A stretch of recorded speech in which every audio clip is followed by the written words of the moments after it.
அதிகாரம் போட்டாரு. 2 பேருக்கு திருமணமானவன அந்த வீட்டுல என்ன சொல்லுவோம், என்ன குழந்தை வரும்? குழந்தை வருமா? அந்த அதிகாரத்தின் பேரு மக்கள் பேருங்க. உடலினிது யாழினிது என்பத்த மக்கள் மடலை சொல் கேளாது.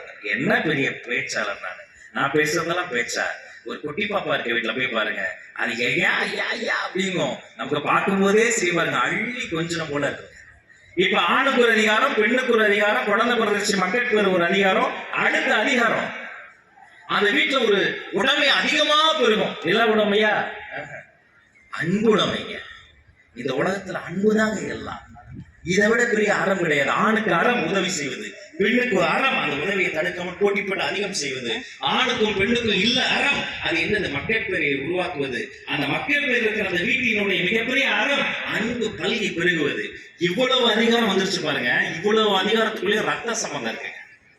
அடுத்த அதிகாரம் ஒண்ணு போட்டாருங்க, அன்பு அவர் எக்ஸ்போர்ட் பண்றாரு. அடுத்த அதிகாரம் பேர் என்ன தெரியுமா? விருந்தோம்பல். ரத்த சம்பந்தம் இல்லாம ஒருத்தர் வருவார் அந்த வீட்டுக்கு. ஆணும் பெண்ணும் அந்த குழந்தை என்ன தெரியுமா சொல்லணும்? நாம பசில அந்த குழந்தை வாங்க ஐயா உட்காருங்க, ஒரு வாய் சாப்பிட்டுதான் போன, முதல்ல தண்ணி குடிங்கன்னு வீட்டில் இருப்பதை அடுத்தவனை உண்ண வைத்து அழக பார்க்கும் விருந்தோம்பலை அறம் என்று சொன்ன வள்ளுவ பெருந்தகையை போல ஒரு எழுத்தாளர் உலகத்துல யாருங்க இருக்க முடியும்?